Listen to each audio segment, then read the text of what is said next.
the star.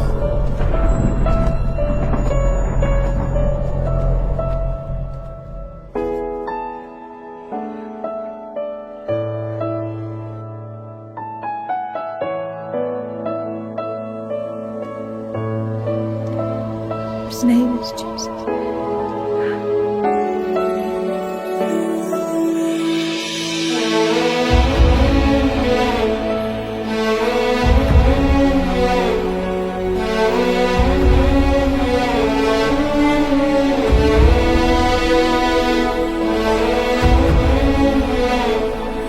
You shall turn the hearts of the fathers to the children, and the heart of the children to their fathers.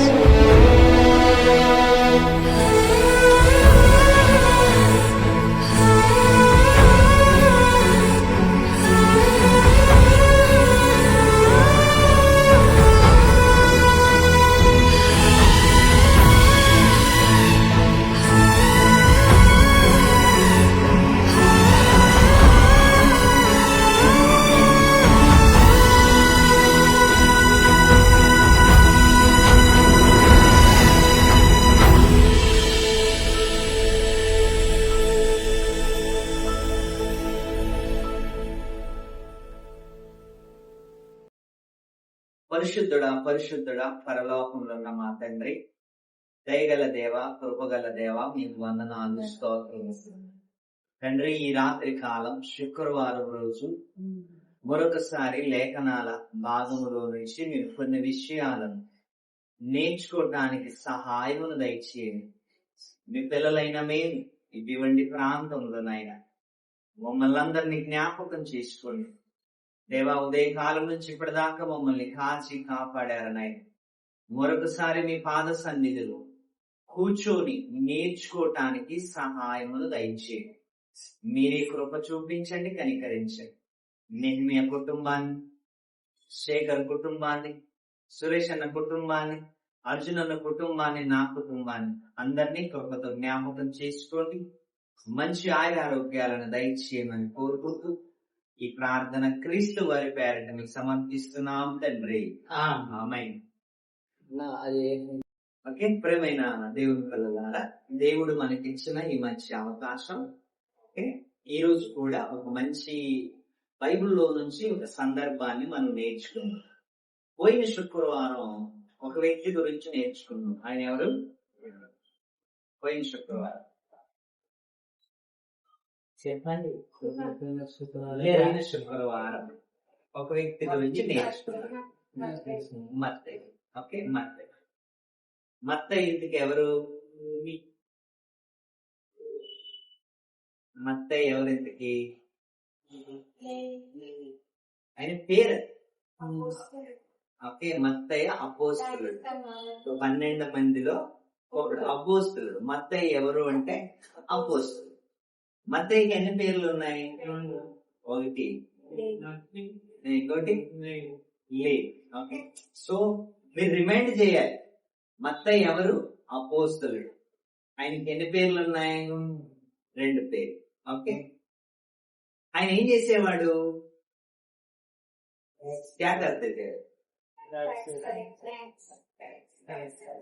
Tax कर. Okay, सो याद रहना चाहिए, ऐसा नहीं मैं बोला तुम लोग सुना भूल गया, फिर ऐसा नहीं होना चाहिए.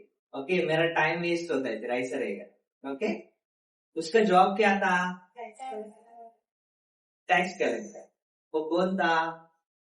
अपोस्टल. उसको कितना नाम था? तो ఓకే, అంటే ఇవన్నీ మనకి గుర్తుండాలి. మత్తయి ఎవరు? ఓకే, మత్తయిని దేవుడు ఎక్కడి నుంచి పిలిచాడు? ఎక్కడి నుంచి పిలిచాడు? కహా బేటా తా వో? చెట్టు మీద. చెట్టు మీద. చెట్టు మీద జగ్గే బేటా. ఓకే, इधर जगेगा बन जाएगा. ओके, मत्तई कहाँ बैठा था? अड्डे पे बैठा था. ओके, अड्डा बोलता है मतलब जो उसका काउंटर रहता है. ओके, उधर बैठा. అక్కడ కూర్చున్నాడు. యేసుక్రీస్తు వారు ఆయన దగ్గరికి వెళ్ళి నన్ను వెంబడించు అన్నాడు. ఓకే, సో యేసుక్రీస్తు పిలిచిన వెంటనే మత్తయి గారు యేసుక్రీస్తుని వెంబడించాడు. ఓకే, సో ఇవన్నీ మైండ్ లో ఉండాలి. ఓకే, ఇవన్నీ మైండ్ లో ఉంటే మత్తయ్య గారి గురించి మీకు చక్కగా అర్థం అవుతుంది. ఓకే, మత్తయ్య అపోస్తలుడు, ఆయన ట్యాక్స్ కలెక్టర్, రెండు పేర్లు ఉన్నాయి ఆయనకి. ఓకే, 12 మంది శిష్యుల్లో. ఓకే, ఈరోజు మనం మార్కు గురించి నేర్చుకున్నాం. మార్కు గురించి పోయిన వారం మత్తయ్య గురించి నేర్చుకున్నామా? ఓకే, సో ప్రతి వారం నేను అడుగుతాను, రిమైండ్ చేస్తాను, పోయిన వారం ఏం కరెక్ట్ గా మీరు ఆన్సర్ ఇవ్వాలి. ఓకే, ఆన్సర్ ఇస్తేనే నేను ముందుకెళ్తాను. ఓకే, ఈరోజు మార్కు గురించి మనం బైబిల్లో నేర్చుకున్నాం. మార్కు ఎవరు అంటే మార్కు రాసిన సువార్త. ఓకే, మార్కు గారు రాశారు. ఓకే, మార్కు గారు రాశారు. మార్కు సువార్త ఎవరు రాశారంటే మార్కు గారు రాశారు. ఆయన పేరు మీదే ఆ పుస్తకం ఉంది. ఓకే, ఆయన పేరు మీదే ఆ పుస్తకం ఉంది. ఇంతకీ మార్కు ఎవరు? ఈయన ఎక్కడుండేవాడు? ఏం చేసేవాడు? ఓకే, దేవుడు ఈయన ద్వారా ఎందుకు పుస్తకాన్ని రాయించాడు? ఇవన్నీ మనం నేర్చుకోవాలి. ఓకే, మార్కు గారి లైఫ్ స్టైల్ ఎలా ఉండేది? మార్కు గారు ఏం చేసేవారు? మార్కు జీవితం ఎలా ఉండేది? దేవుడు ఆయన్ని ఎందుకు ఏర్పరచుకున్నాడు? ఇంకొకటి, మార్కు అపోస్తలుడు కాదు. ఓకే, మీరు గుర్తించాలి, మార్కు అపోస్తలుడు కాదు. మత్తయ్య గారు అపోస్తలుడు, మత్తయ్య అపోస్తలుడు, కానీ మార్కు మాత్రం అపోస్తలుడు కాదు. మరి ఈయన ఎవరు? దేవుడు ఈయన ఎందుకు పిలుచుకున్నాడు? ఓకే, దేవుడు ఈయన ద్వారా ఎందుకు ఈ పుస్తకాన్ని మార్కు సువార్తను రాయించాడు? ఓకే, ఇంకపోతే కొత్త నిబంధనలో ఫస్ట్ గా రాయబడింది మార్కు సువార్త. మత్తయి సువార్త కంటే ముందు. మీరు బాగా ఆలోచించారు, మత్తయి సువార్త కంటే ముందు రాయబడినదే మార్కు సువార్త. ఓకే, మార్కు సువార్త. మరి మత్తయి సువార్త ముందు పెట్టారు కదా అంటే కొన్ని పేజీలు ఎక్కువ ఉన్నాయి కాబట్టి, ఓకే, కొన్ని పేజీలు ఎక్కువ ఉన్నాయి కాబట్టి ముందు పెట్టారు. మత్తయి సువార్తలు ఎన్ని అధ్యాయాలు ఉంటాయి? 28 అధ్యాయాలు ఉంటాయి. మార్కు సువార్తలు ఎన్ని ఉంటాయి? 16. అందుకే మత్తయి సువార్తని ముందు పెట్టారు. అలా ముందు పెట్టారని ముందు రాయబడలేదు. మార్కు రాసిన సువార్త తర్వాత మత్తయి సువార్త రాయబడింది. మీరు ఇవి ఆలోచించారు. మనం ఏమనుకుంటాం, కొత్త నిబంధన ఎక్కడ నుంచి స్టార్ట్ అవుతుంది? కొత్త నిబంధన మత్తయి సువార్త నుంచి. మత్తయి సువార్తను స్టార్ట్ చేశారని మత్తయి సువార్త ముందు రాయబడిందని కాదు, ఫస్ట్ మార్కు సువార్త రాయబడింది అని చెప్తారు. ఫస్ట్ మార్కు సువార్త, ఓకే, మత్తయి సువార్త తర్వాత. ఇది ఎప్పుడు రాశారు? మార్కు సువార్త ఎప్పుడు రాశారు? ఏ కాలంలో రాశారు? ఏ కాలంలో రాశారంటే 55 నుంచి 65లో మధ్య కాలంలో రాశారు. అంటే యేసుక్రీస్తు వెళ్ళిపోయిన తర్వాత 30 సంవత్సరాల తర్వాత, యేసుక్రీస్తు వెళ్ళిపోయిన తర్వాత 30 సంవత్సరాల తర్వాత మార్కు సువార్త రాయబడింది. యేసుక్రీస్తు వెళ్ళిపోయిన తర్వాత, యేసుక్రీస్తు వెళ్ళిపోయిన తర్వాత ఎన్ని సంవత్సరాల తర్వాత రాశారు? 56 నుంచి 65 వరకు. సో ఓకే, మధ్య కాలంలో యేసుక్రీస్తు వెళ్ళిపోయిన తర్వాత 30 సంవత్సరాల తర్వాత మార్కు సువార్తని మార్కు గారు రాశారు. ఓకే, ఎలా రాశాడు? ఫస్ట్ నేను చూపించాను. ఎలా రాశాడు? పరిశుద్ధాత్మ ప్రేరేపణతో రాశాడు. ఓకే, మీరు ఏ పుస్తకాన్ని తీసుకున్నా పరిశుద్ధాత్మ ప్రేరేపణతోనే దేవుడు రాయించాడు. ఏ పుస్తకాన్నైనా ముందు మీరు అది గుర్తుంచుకోవాలి. ఎలా రాశారంటే పరిశుద్ధాత్మ ప్రేరేపణతో రాశాడు. ఓకే, ఇంతకీ మార్కు గారు అనేంటి? అసలు మార్కు గారు ఎవరు అంటే, మార్కు గారికి కూడా 2 పేర్లు ఉన్నాయి. మత్తయ్య గారికి ఎన్ని పేర్లు ఉన్నాయి? 2. ఒకటి మత్తయి, ఇంకొకటి లేవి. ఓకే, లేవి. మార్కు గారికి కూడా 2 పేర్లు ఉన్నాయి. మరి ఈ పేర్లు మనకు అక్కడ బైబిల్లో కనిపిస్తుంటే కొన్ని కన్ఫ్యూజ్ అయిపోతున్నాయి. ఎందుకంటే ఆయన పేరేంటో ఒకసారి బైబిల్లో చదువుకుందాం. అపోస్తుల కార్యం 12వ అధ్యాయం 12వ వచనం. ఆలోచించుకొని గట్టిగా చదువు. ఇట్లు ఆలోచించుకొని ఆ, అతడు ఆ, మార్కు అను ఆ, మరో పేరు గల యోహాను ఆ. మార్కు అను మారు పేరు గల యోహాను అని ఉంది. ఓకే, నేనే చదువు. మార్కు అను ఆ, మారు పేరు గల ఆ, యోహాను యోహాను. ఓకే, ఈయనకి ఎన్ని పేర్లు ఉన్నాయి? 2. ఓకే, మార్కు నెక్స్ట్ యోహాన్, 2 పేర్లు ఈయనకి ఉన్నాయి అన్నమాట. ఓకే, మనము ఇది చదువుతున్నప్పుడు మార్కు అను మారు పేరు గల యోహాన్ అనగానే ఇంకా ఈ యోహాన్ ఎవరు అంటే ఈ మారు పేరు మనకు కన్ఫ్యూజ్ అయిపోయింది అనుకోండి, అక్కడ ఇద్దరు కనిపిస్తారు. ఓకే, మార్కు అనే మారు పేరు మనకి తొందరగా అర్థం కాలేదనుకోండి, యోహాన్ కూడా ఒక ఆయన కనిపిస్తారు. అంటే మార్కు, యోహాన్. మారు పేరు కట్ చేసామనుకోండి, ఎంతమంది కనిపిస్తారు? ఇద్దరు కనిపిస్తారు. కానీ ఇద్దరు కాదు, ఒక ఆయన. మార్కు అను మారు పేర్లు గల యోహాన్. ఓకే, ఈయనకి ఎన్ని పేర్లు ఉన్నాయి? 2 పేర్లు ఉన్నాయి. ఈయన ఎక్కడ ఉంటాడు? ఇంతకీ యెరూషలేములో ఉంటాడు. ఈయన తల్లి పేరు ఇంకా చదువుకున్నాం. ఈయన తల్లి పేరు ఏంటో తెలుసా? ఈయన తల్లి పేరు కింద తల్లి అయిన మరియ ఇంటికి తల్లి అయిన మరియ ఇంటికి వచ్చాను. వచ్చాను. అంటే ఈయన తల్లి పేరేంటి? మరియా. మరియా. యేసు తల్లి పేరేంటి? మరియ. బైబిల్ ఎప్పుడైనా చదువుతున్నప్పుడు మరియలు బైబిల్లో చాలా మంది ఉంటారు. ఓకే, మరియలు చాలా మంది ఉంటారు. అసలు ఏ మరియా ఎవరి తల్లి మనకు కన్ఫ్యూజ్ అయిపోతుంటారు. మార్కు తల్లి పేరు కూడా మరియ, యేసు తల్లి పేరు కూడా మరియ. ఇంకొక మరియ కూడా ఉంటారు, మగ్దలైన మరియ. ఇంకొక మరియ కూడా ఉంటారు. అంటే ఇంతమంది మరియాలలో మీరు ఐడెంటిఫై చేయాలి. లేకపోతే అందరూ మరియాలు యేసు తల్లే కాదు. ओके, ये तल्ले का।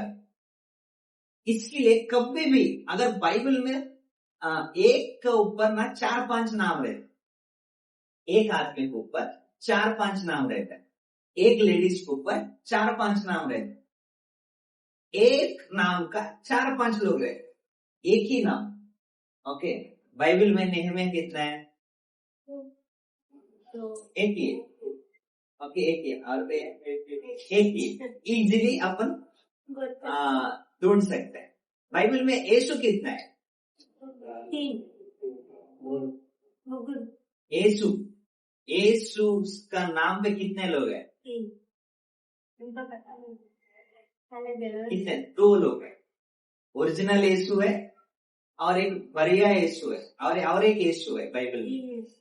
ओके, तो ऐसा एक नाम के ऊपर 4-5 लोग रहते। कभी भी अगर हम पढ़ते, अगर वो नाम का हमको वो नाम किधर हम पढ़ रहा है, तो पहला सोचना चाहिए ये मरियम कौन है, किसका माँ, मार्की की माँ है या यीशु का माँ है, नहीं तो और किसका मेरी है। ऐसा अलग अलग सोच हम सोचना चाहिए बाइबल पढ़ते वक्त, है ना। कभी भी ओके, हर एक हम सोचना चाहिए। मार्क को कितना नाम है? 2 नाम है। क्या कौन सा नाम? योहन्ना और मारू पेरू गला योहान। उसका मम्मी का नाम क्या है? मरिया। ओके, ये किधर रहता था? किधर रहता है? इसका गांव कौन सा? यरूशलेम। इसका मम्मी का नाम మరియా है। ये लोग यरूशलेम में रहता है। ओके, యెరూషలేములో ఉంటున్న వీళ్ళు, యెరూషలేములో ఉంటున్న మార్కు గారు ఒకరోజు పౌలు గారి ప్రయాణంలో మిషనరీ అంటారు. మిషనరీ అంటే ఒక దేశం నుండి ఇంకొక దేశంకి వెళ్ళి సేవ చేయటం దాన్ని మిషనరీ అంటారు. మన భారతదేశంలో కూడా ఎంతో మిషనరీస్ వచ్చారు.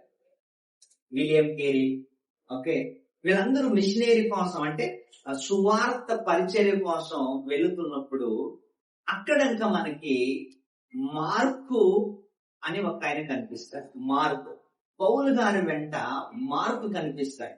ఓకే, ఆ మాట చదువుతాను. అప్పుడు మార్కు అను అప్పుడు మార్కు అను మారు పేరు గల యోహానును యోహానును వెంట పెట్టుకొని పోవుటకు పోవుటకు బరబ్బా ఇష్టపడెను. బర్నాబా ఇష్టపడెను. ఓకే, ఈ బర్నాబా పౌలు గారితో ఉన్న వ్యక్తి. ఓకే, మీరు బాగా ఆలోచించండి. ఈ బర్నాబా పౌలు గారితో ఉన్న వ్యక్తి. కానీ బర్నాబా ఏమంటున్నాడు పౌలు గారితో? మార్కుని వెంట పెట్టుకొని వెళదాం, మార్కుని వెంట పెట్టుకొని వెళదామని అంటాడు. ఎవరికి అంటాడు బర్నాబా? పౌలు గారికి అంటాడు. ఓకే, పౌలు గారికి అంటాడు. అప్పుడు పౌలు ఏమంటాడు తెలుసా? అయితే పౌలు పంపులియలలో పని కొరకు తమతో కూడా రాక తమ్మును విడిచిన ఇంతకు ముందు ఏం జరిగిందంటే, ఇంతకు ముందు ఒకసారి మార్కు గారు మిషనరీ సువార్త ప్రయాణంలో సువార్త కోసము బర్నాబా, తర్వాత పౌలు బర్నాబా, మార్కు వీళ్ళందరూ కూడా సువార్తకు వెళుతున్నప్పుడు మధ్యలో వదిలేసి వెళ్ళిపోయాడు. మార్కు గారు మధ్యలో వదిలేసి వెళ్ళిపోయాడు. ఓకే, ఎందుకంటే ఒక్కసారి ప్రయాణంలో వెళ్ళిపోయామంటే పని కంప్లీట్ చేసుకొని రావాలి. ఓకే, పని కంప్లీట్ చేసుకొని రావాలి. మధ్యలో వదిలేవనుకో, మధ్యలో విడిచాం, ఎంత భారం అయిపోతుంది అక్కడ ఉన్న వాళ్ళకి. ఇప్పుడు సువార్త పరిచర్యలో అందరూ వెళ్ళారు. వెళ్ళినప్పుడు మార్క్ ఏం చేశాడంటే మధ్యలోనే విడిచి యెరూషలేముకి వెళ్ళిపోయాడు. మధ్యలోనే విడిచి వెళ్ళిపోయాడు. మధ్యలో విడిచి వెళ్ళిపోయిన మార్కు గారిని బర్నాబా ఏమంటున్నాడు? మళ్ళీ ఆయన్ని మనం తీసుకెళ్దాం అంటున్నాడు. మళ్ళీ చదవండి అన్నమాట. అయితే పౌలు పంపులియలో పని కొరకు తమతో కూడా రాక, అంటే మార్కు గారు వచ్చినంత వచ్చి ఏమైపోయాడు? రిటర్న్ వెళ్ళిపోయాడు. వచ్చినంత వచ్చి రిటర్న్ వెళ్ళిపోయాడు. చాలా సార్లు మీరు కూడా ఓకే, చాలా సార్లు స్టేషన్ వరకు వచ్చారు, మళ్ళీ అక్కడి నుంచి రిటర్న్ వచ్చారు. మీటింగ్ల కోసం స్టేషన్ వరకు వచ్చారు, మళ్ళీ రిటర్న్ వచ్చారు. ఏంటయ్యా రాలేదనంటే తెలియదని ఏం చెప్తారు? ట్రైన్ లేట్ అయ్యింది, లేకపోతే ట్రైనే రాలేదు, లేకపోతే ఏదో ఒకటి చెప్తారు. ఇప్పుడు మార్కు గారు వెళుతూ సగం వరకు వెళ్ళాడు, రిటర్న్ వచ్చాడు. రిటర్న్ వచ్చిన ఆయన్ని మళ్ళీ బర్నాబా ఏమంటున్నాడు? మళ్ళీ తీసుకెళ్దాం అంటున్నాడు. బాగా ఆలోచించారు. మళ్ళీ తీసుకెళ్దాం అంటున్నాడు. తీసుకెళ్దామంటున్న ఆయన్ని పౌలు ఏమంటున్నాడు? ఇప్పుడు మార్కు అను మారు పేరు గల యోహానును వెంట పెట్టుకొని పోవుటకు బర్నాబా ఇష్టపడేది. అయితే పౌలు బర్నాబాకి తీసుకెళ్లాలని ఇష్టం ఉంది. అయితే పౌలు గారు పంపులియాలో పని కొరకు తమతో కూడా రాక. మీరు బాగా ఆలోచించండి. మార్కు గారు ఎక్కడ డ్రాప్ అయిపోయారు? పని కొరకు తమతో కూడా రాక, అంటే సగం వరకు వచ్చాడు, సగం నుంచి రిటర్న్ వెళ్ళిపోయాడు. అప్పుడు మనం కూడా ఎక్కడైనా సువార్తకి వెళ్తున్నాం అనుకోండి, సువార్తకి వెళుతున్నప్పుడు చాలా ఆనందంగా వెళ్తాం. ఓకే, సువార్తకి వెళ్తున్నప్పుడు చాలా ఆనందంగా వెళ్తాం. వెళుతున్నప్పుడు బాగానే ఉంటది. అక్కడ వెళ్ళి కాసి మనల్ని ఎవరో పట్టించుకోరు అనుకోండి, రోడ్ల మీద పడుకోవాలి, ఓకే, బయట పడుకోవాలి. అలా పడుకోవాలనే పరిస్థితి మనకు వచ్చినప్పుడు అందులో ఎవడో ఒకడు ఎలా ఉంటాడంటే, చిచి బయట పడుకోవాలంట, 2-3 రోజులు స్నానాలు చేయలేదు, ఏం చేయలేదు అని అందులో మధ్యలో నుంచి అక్కడ ఏమవుతాడు? రిటర్న్ వస్తాడు కదా. సువార్త పరిచర్య అంటే ఏసీ రూములు ఉండవు కదా. సువార్త పరిచర్య అంటే ఏసీ కార్లు ఉండవు. కానీ ఆ రోజుల్లో కాలినడక వెళితే తినేవాడు. లేకపోతే యేసుక్రీస్తు వారి శిష్యులు పొలాల్లో ఏం తినేవాడు? జొన్న కంకలు తినేవాడు. జొన్న కంకలు తెంచుకొని తినేవాడు. ఎందుకంటే యేసుక్రీస్తుతో ఉన్నప్పుడు అసలు ఎవరు పెట్టేవాళ్ళో తెలియదు. ప్రయాణం లేదండి. ఇప్పుడు యేసుక్రీస్తుతో పాటు 12 మంది ఉంటారు. ఓకే, 12 మంది ఒక్కడికి పెట్టడమే కష్టం. 12 మందికి పెట్టాలంటే ఎంత కష్టం ఉంటది. ఇప్పుడు అలా పెట్టటం వాళ్ళకి అక్కడ ఇండ్లు ఎవరింటికి వెళ్ళకూడదు. పొలంలో వెళితే కంకులు తెంచుకొని తినేవాడు, బైబిల్ ఉంటది అది. ఇప్పుడు ఈయన ఏం చేశాడు మార్క్ గారంటే రిటర్న్ వెళ్ళిపోయాడు. రిటర్న్ వెళ్ళిపోయిన ఆయన్ని బర్నాబా ఏమంటాడు, మళ్ళీ తీసుకెళ్దామంటే పౌలు గారు ఏమంటాడు, వద్దంటున్నాడు. అంటే మార్క్ గారిని పౌలు గారు ఏం చేశాడు డిలీట్ చేశాడు. వద్దు, నీవు రాకు. ఎందుకు రావద్దు అంటున్నాడు. ఎందుకంటే మధ్యలో మొదటిసారి ఏం చేశాడు, మధ్యలో నుంచే యెరూషలేముకి వెళ్ళిపోయాడు. ఇప్పుడు ఒకడు వెళ్ళిపోయిన తర్వాత ఇంకొకడికి ఎలా ఉంటది, ఏమ్మా మనం కూడా పోవాలనిపిస్తాం. ఎందుకంటే వాడు వెళ్ళిపోయాడు కదా, నేను కూడా వెళ్ళిపోతా. ఆర్మీలో జాబ్ చేసే వాళ్ళు ఉంటారు తెలుసా, యుద్ధం వచ్చినప్పుడు ఖచ్చితంగా ఎదురు నిలబడాలి. భయపడున్నాం అనుకోండి, తోటున్న వాళ్ళు చంపేస్తారు. ఎందుకంటే వీడి వల్ల ఇంకొకటి నేర్చుకుంటాడు అని వాడిని చంపేస్తారు. ఎందుకంటే వీడి వల్ల వేస్టింగ్. అందుకే ఎప్పుడు కూడా పౌలు గారు ఎందుకు వద్దన్నాడు అంటే, అసలు ఆ సమయంలో మధ్యలో నుంచి వెళ్ళిపోయాడు కదా, అలాంటి వ్యక్తిని మనం తీసుకొని వెళ్ళిపోయాం అనుకో, మళ్ళీ వెళ్ళిపోతని పౌలు గారు వద్దంటున్నాడు. అసలు బర్నాబా ఏమంటున్నాడు, తీసుకెళ్ళ. అసలు బర్నాబాకి ఎందుకు ఇంత ఇంట్రెస్ట్ ఈయన పైన, బాగా ఆలోచించండి. బర్నాబాకి ఎందుకు ఇంట్రెస్ట్? ఇప్పుడు నేను సేవకు తీసుకెళ్తాను. ఒకసారి నెహెమియా మధ్యలో నుంచి వెళ్ళిపోయాడు, మీకు అర్థం కావటానికి. రెండోసారి మళ్ళీ వెళదాం అన్నప్పుడు నేను నెహెమియాని వద్దు అన్నాను. శేఖర్ ఏమంటున్నాడు, లేదన్నా తీసుకెళ్దాం. నేను వద్దన్నా ఆయన ఏమంటున్నాడు, లేదు తీసుకెళ్దాం. శేఖర్కి ఎందుకు ఇంత ఇంట్రెస్ట్ ఆయన మీద? ఇప్పుడు బర్నాబాకి మార్కు మీద ఎందుకు ఇంత ఇంట్రెస్ట్ అంటే, బర్నాబాకి మార్కు గారు బంధువుడు. బంధువుడు కాబట్టి ఆయన్ని తీసుకెళ్దాం అంటున్నాడు. కొలస్సీలు రాసిన పత్రిక, కొలస్సీలకు రాసిన పత్రిక 4:10. నాతో కూడా చెరలో ఉన్న అరిస్తాకును బర్నబాకును సమర్థి జ్ఞాతి అయిన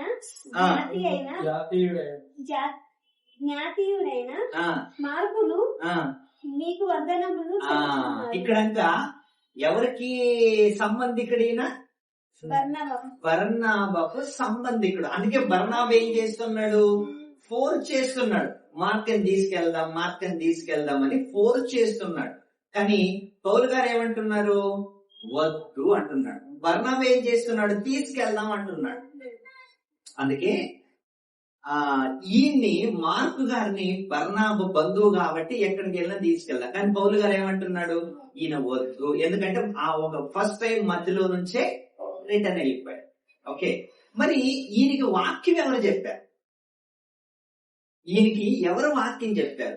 అసలు ఈయన ఎవరి ద్వారా వాక్యం విన్నాడు, ఎవరి ద్వారా రక్షణలోకి వచ్చాడు, ఎవరు ఈయన్ని దేవుణ్ణిలో నడిపించారు అని మనం ఆలోచించాలి. ఫస్ట్ ఆఫ్ ఆల్ ఈయన ఎవరు బంధువు?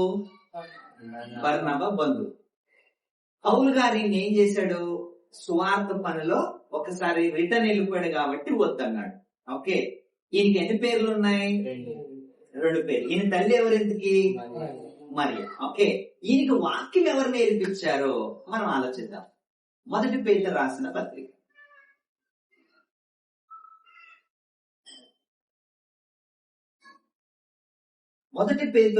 పత్రిక 5వ అధ్యాయము 13వ వచనం. 5వ అధ్యాయము 13వ వచనం. బబులోనులో మీ వలె చేర్చబడిన ఆమెను నా కుమారుడైన మార్కును ఆ, నీకు వందనములు చెప్పుచున్నాను. అంటే పేతురు గారు మార్క్ గారిని ఏమని పిలుస్తున్నాడు? నా కుమారుడు అని పిలుస్తుంది. ఓకే, ఇంతకీ మార్కు గారు యెరూషలేములో ఉండేవాడు. ఓకే, మార్కు యెరూషలేములో ఉండేవాడు. యెరూషలేములో పేతురు గారు కూడా ఉండేవారు. యెరూషలేములో ఏముంది? యెరూషలేములో ఏముంది? దేవాలయం. ఓకే, దేవాలయం దగ్గర అదే అక్కడ దగ్గర ప్రాంతాలలో పేతురు గారు ఉండేవాడు. పేతురు గారి దగ్గర ఉంటూ మార్కు గారు పేతురు గారి దగ్గర ఉంటూ పేతురు గారు ఈయనకి ఏం చెప్పాడు? వాక్యం చెప్పాడు. చక్కగా ఈయన వాక్యం చెప్తూ ఉంటే, వాక్యం చెప్తుంటే ఈయనకి అన్ని విషయాలు మార్కు గారికి బోధించాడు. ఎవరు? పేతురు గారు. ఇప్పుడు ఈ మార్కు సువార్త కూడా పేతురు గారు చెప్పితేనే మార్కు గారు రాశారు. దీన్ని మార్కు సువార్తని పేతురు సువార్త కూడా అంటారు.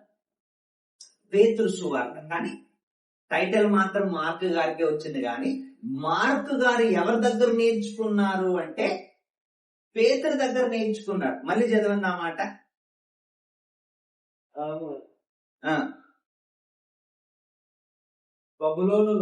బబులోనులో నీవలే 5వ అధ్యాయం, 1 పేతురు రాసిన పత్రిక 5వ అధ్యాయం 13వ వచనం. బబులోనులో మీవలే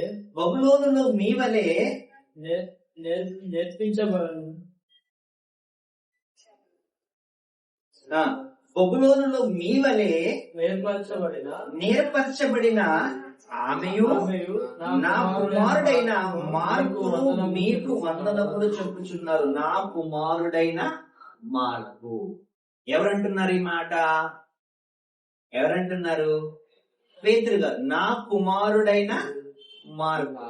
ఓకే, నా కుమారుడు అని పేతురు గారు చాలా మందిని పిలుస్తాడు. ఎందుకంటే పౌలు గారు కూడా నా కుమారుడు అని ఎవరెవరిని పిలిచాడు?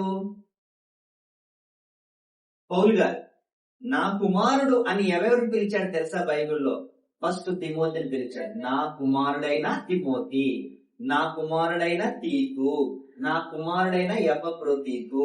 అంటే నా కుమారుడు అని అంటున్నారంటే నా కుమారుడు అని ఎప్పుడంటారు? వాక్యము చెప్పి రక్షణలోకి తీసుకొచ్చిన తర్వాత నా కుమారుడు అంటారు. పేతురు గారు తిమోతి గారిని ఎవరు మార్చారు? పౌలు గారు. తీతుని ఎవరు మార్చారు? పౌలు గారు. అందుకే వాళ్ళు ఏమంటాడు? నా కుమారుడైన తీతు, నా కుమారుడైన తిమోతి. ఇప్పుడు మార్కు గారిని పేతురు ఏమంటున్నాడు? నా కుమారుడు. అంటే నా కుమారుడు అంటే నేను వాక్యముతో ఆయనకి వాక్యము నేర్పించి చక్కగా వాక్యములు నిలబెట్టాను. అందుకే పేతురు గారు చెప్పినవన్నీ కూడా ఎందులో ఎక్కడ రాశాడు? మార్కు సువార్త రాశాడు. మార్కు సువార్త కంప్లీట్ గా పేతురు చెప్పితేనే రాశాడు. ఓకే, పేతురు చెప్తేనే మార్కు సువార్త రాశాడు. ఇప్పుడు తిమోతి గారికి పౌలు రాశాడు, పత్రిక రాశాడు. ఓకే, తిమోతికి పౌలు రాశాడు, తీతుకు పౌలు రాశాడు. ఓకే, అన్ని పౌలు గారు రాస్తున్నప్పుడు ఇప్పుడు పేతురు గారు మార్కు గారికి యేసుక్రీస్తు గురించి అంతా చెప్పాడు. పునరుద్ధానం గురించి చెప్పాడు, బాప్తిసం గురించి చెప్పాడు. ఇవన్నీ చెప్తున్నప్పుడు మార్కు గారు ఏం చేశారంటే రాశారు. ఓకే, రాసి దాన్ని ఏం చేశారు? ముద్ర వేశారు. ఓకే, అందుకే దాన్ని ఏమంటారు? మార్కు సువార్త కూడా అంటారు, పేతురు సువార్త కూడా అంటారు. దేన్ని? మార్కు సువార్త. పేతురు, ఎందుకంటే పేతురు మార్కు గారికి చెప్పి మార్కు గారి ద్వారా రాయించారు. మరి ఇప్పుడు పౌలు గారు వద్దన్నాడు కదా. ఓకే, పౌలు గారు వెంట పెట్టుకొని వెళ్ళటానికి వద్దన్నాడు కదా ఒకసారి. మళ్ళీ పౌలు గారికి మార్పు ఎలా మరి దగ్గర అయ్యాడా, లేకపోతే వాళ్ళ కోపాలతో దూరం అయ్యాడా?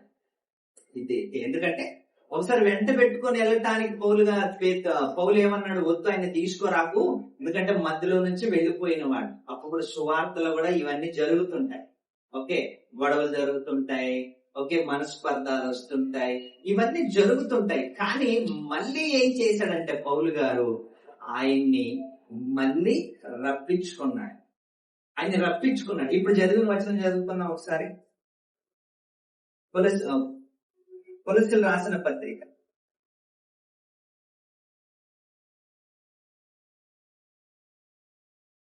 కొలస్సీలు రాసిన పత్రిక 4వ అధ్యాయం 10వ వచనం. చెరలో ఉన్న నాతో కూడా చెరలో అలాగే ఉందా? ఇక్కడ అరిస్తార్కును బర్నబాకు సమీప జ్ఞాతి అయిన మార్కును మీకు వందనములు చెప్పుచున్నారు. ఈ మార్కును గురించి బాగా ఆలోచించండి. ఈ పత్రిక రాసేటప్పటికి మార్కు బర్నబా ఎక్కడున్నారు? పౌలు గారితో పాటు జైల్లో ఉన్నారు, చెరలో ఉన్నారు. బాగా ఆలోచించండి. పౌలు గారితో పాటు చెరలో ఉన్నారు. ఒకప్పుడు వద్దన్నాడు. ఎవరిని? మార్క్ని వద్దన్నాడు. బర్నబా మార్క్ని ఎంట పెట్టుకుని వెళ్దామంటే వద్దన్నాడు. కానీ తర్వాత నిజంగా మార్కు గారిని దేవుడు ప్రేరేపించాడు. ఓకే, పేతురు గారు వాక్యం చెప్పిన తర్వాత, వాక్యం విని మారిపోయిన తర్వాత, పౌలు గారికి ఒకప్పుడు ప్రయోజకుడుగా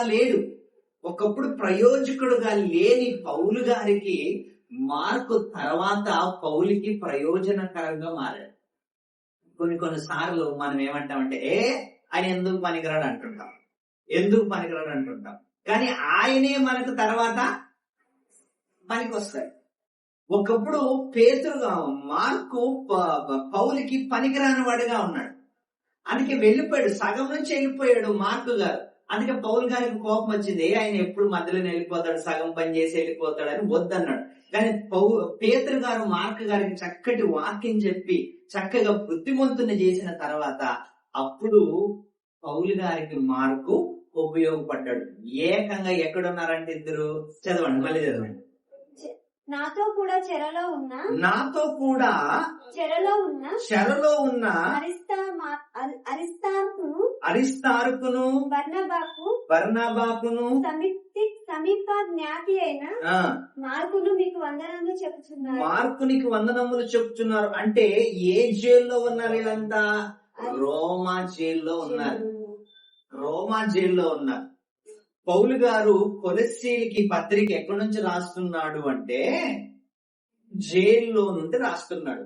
ఇప్పుడు జైల్లో ఎవరున్నారు? అరిస్టాటిల్కు ఇంకా బర్నబా ఉన్నాడు, ఇంకా మార్కు ఉన్నాడు. వీళ్ళందరూ మీకు ఏం చెప్తున్నారంట? వందనములు. ఏ సంఘానికి చెప్తున్నారు వీళ్ళంతా? ఏ సంఘానికి చెప్తున్నారు? అది ఏ సంఘం? అది? ఆ పత్రిక ఏదది? కొలస్సీ సంఘానికి. ఓకే, ఈయన జైల్లో ఉన్నాడు. జైల్లో ఉండి ఉత్తరాన్ని రాస్తున్నాడు. ఉత్తరాన్ని రాస్తూ అక్కడ ఉంటున్న వాళ్ళకి, అప్పుడు మనం ఫోన్ లో మాట్లాడుతూ ఎక్కడున్నామంటే పలానా చోట, ఎవరున్నారు? నేను పలానా ఆయన ఉన్నాను. ఓకే, పౌలు గారి దగ్గర వీళ్ళందరూ ఉన్నారంట. వీళ్ళందరూ కూడా సంఘానికి ఏం చెప్తున్నారంట?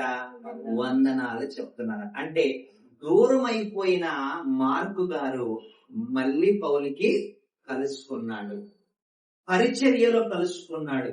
చక్కగా అందరూ కలిసి వాక్యాన్ని బోధించారు, అనేకులకి సువార్తను ప్రకటించారు. ఓకే, ఎందుకు అంటే ఒకప్పుడు పౌలు గారికి ప్రయోజనకరంగా లేడు మార్కు గారు. ఎందుకు లేడు? సగములో వెళ్ళిపోయాడు కాబట్టి. ఓకే, సగములో వెళ్ళిపోయాడు కాబట్టి పౌలు గారు కూడా వద్దన్నాడు. కానీ ఎప్పుడైతే పేతురు దగ్గరికి వెళ్ళిపోయాడో అప్పుడు పౌలు గారు మంచి వాక్యాలు చెప్పాడు. చక్కగా వాక్యాలు చెప్పితే అప్పుడు మార్కు సువార్త దేవుడు మార్కు గారు ద్వారా ఏం చేశాడు? రాయించి. మార్కు సువార్త మార్కు గారి ద్వారా ఎందుకు రాయించాడు అంటే ఆల్రెడీ పేతురు గారు మార్కు గారికి అన్ని విషయాలు బోధించాడు. అన్ని విషయాలు చెప్పిన తర్వాత పరిశుద్ధాత్మ ప్రేరేపణతో మార్కు గారు ఏం రాశాడు? మార్కు సువార్త రాశాడు. ఏ కాలంలో రాశాడు అంటే 56 నుంచి ఎంత క్రీస్తు వెళ్ళిపోయిన తర్వాత ఇంచుమించు 36 సంవత్సరాల తర్వాత ఈ పత్రిక రాశాడు. 36 సంవత్సరాల తర్వాత ఎక్కడ రాశాడు అంటే యెరూషలేములోనే ఉంటే రాశాడు. ఎందుకంటే ఈయన ఊరు ఎక్కడుంది? యెరూషలేము. ఈయన తల్లి పేరేంటి? మరియా. ఓకే, ఈయనకి ఎన్ని పేర్లు ఉన్నాయి? 2 పేర్లు. ఓకే, టోటల్గా ఒకప్పుడు ఈయన్ని వద్దు అనుకున్నాడు పౌలు గారు, తర్వాత ఆయన్నే కావాలనుకున్నాడు. మన జీవితంలో కూడా ఒక్కొక్కసారి మనం ఎందుకు పనికి రాకుండా ఉన్నాం? దేనికి పనికిరా? సువార్తకు పనికిరాం, పాట పాడటానికి పనికిరాం, బైబిల్ చదవటానికి పనికిరాం. ఎందుకు పనికిరాని మనలను దేవుడు ఏం చేస్తాడంటే పనికొచ్చేవాడుగా లేపుతాడు. ఎప్పుడు లేపుతాడు? कभी उठाता है आपको, कभी उठाता है परमेश्वर अपने को।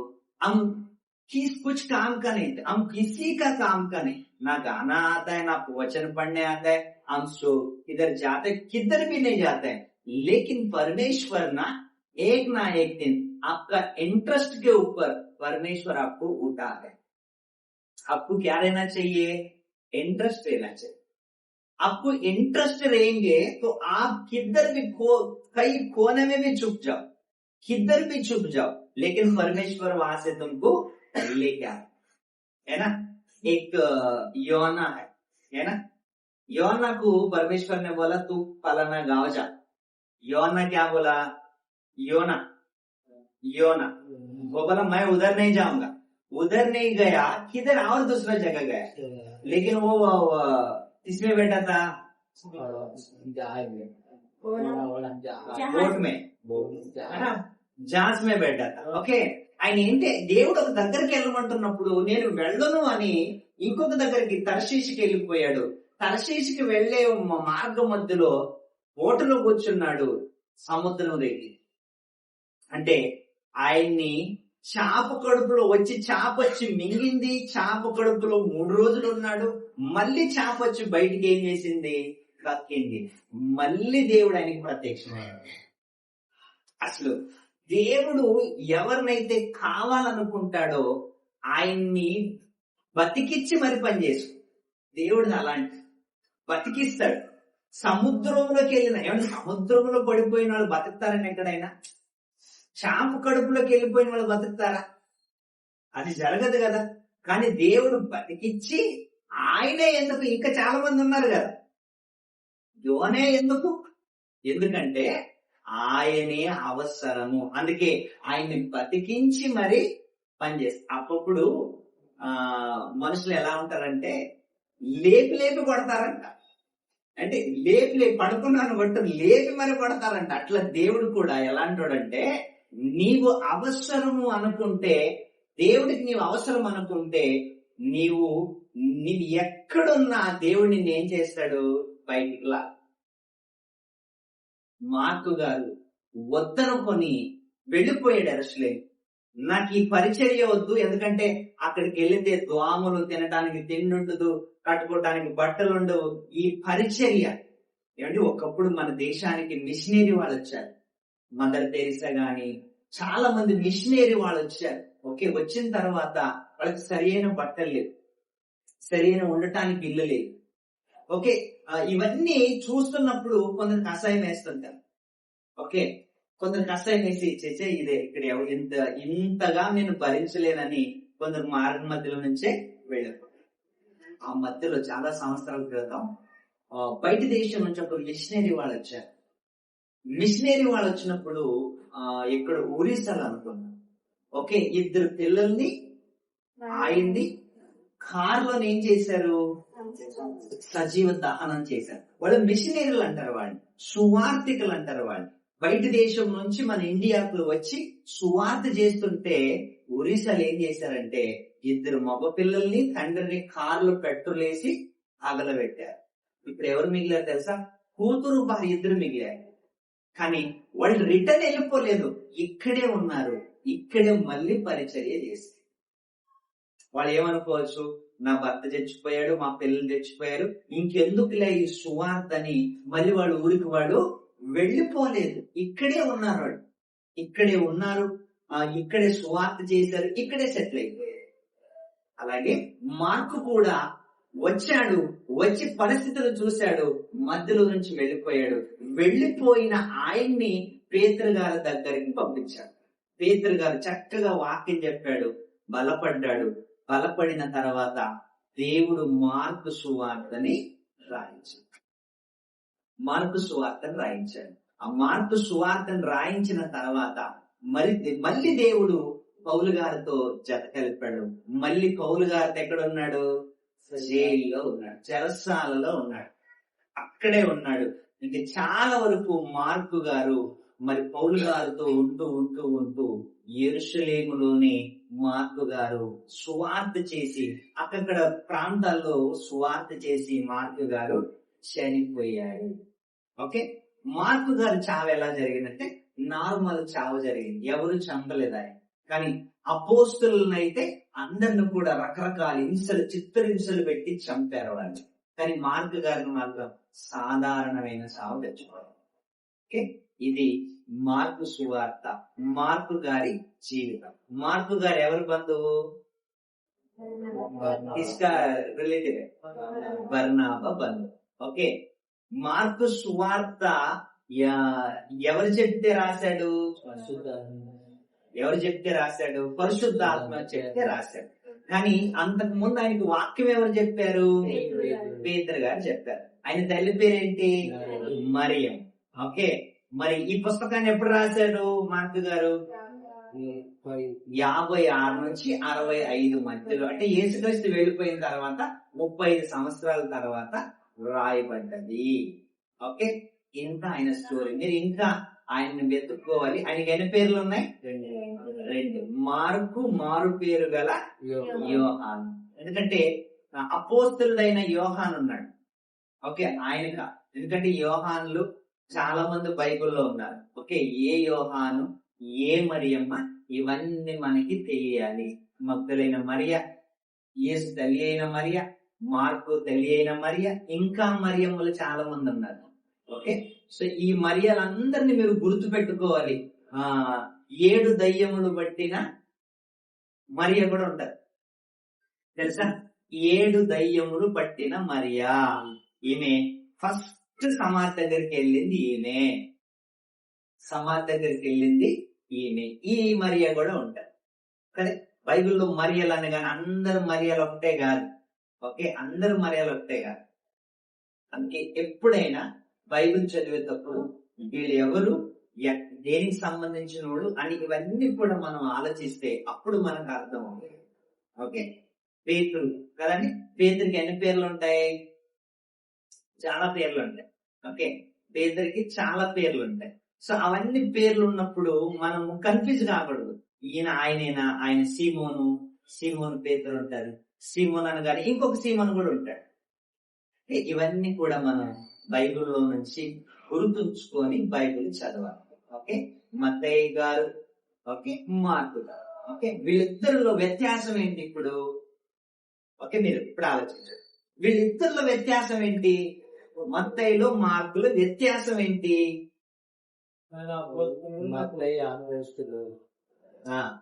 మత్తయి గారు అపోస్తులుడు, ఈయన విశ్వాసి. ఎవరు దగ్గర వాక్యం నేర్చుకున్నాడు? పేతురు దగ్గర నేర్చుకున్నాడు. పేతురు దగ్గర నేర్చుకొని పౌలు గారి వెంట ఉన్నాడు, పౌలు గారితో పాటు ఉన్నాడు, పరిచయం చేశాడు. ఈయన ఎవరి బంధువు? బర్నాబా బంధువు. ఓకే, ఇంతవరకు మార్కు గారి స్టోరీ. ఓకే, ప్రార్థన చేసి. పరిశుద్ధుడా మహోన్నతుడా సర్వేశ్వరుడా, మీకు వందనాలు, స్తోత్రములు తండ్రి. ఈ భూమి మీద మీరు మాకు ఇచ్చిన జ్ఞాన గ్రంథమైన బైబిల్లో నుంచి ఎన్నో విషయాలను నేర్చుకున్నాం దేవా. మరి ముఖ్యంగా మార్కు జీవితాన్ని మేము నేర్చుకున్నాం. మార్కు ఎవరు, ఎలా వచ్చాడు, మార్కు గారి జీవితం ఏంటి, మార్కు రాసిన పుస్తకాన్ని ఎలా రాశాడు, ఆయన పేరేంటి, ఆయన ఊరేంటి, ఇవన్నీ మార్కు జీవితం మేము నేర్చుకున్నాం నాయన. మీ పిల్లలకి నేర్పించాము దేవా. ఆ పిల్లలు విని మర్చిపోకుండా నీ బాటలో నడవటానికి సహాయమును దయచేయమని కోరుకుంటూ ఈ ప్రార్థన క్రీస్తు వారి పేరట మీకు సమర్పిస్తున్నాం తండ్రి. ఆమేన్.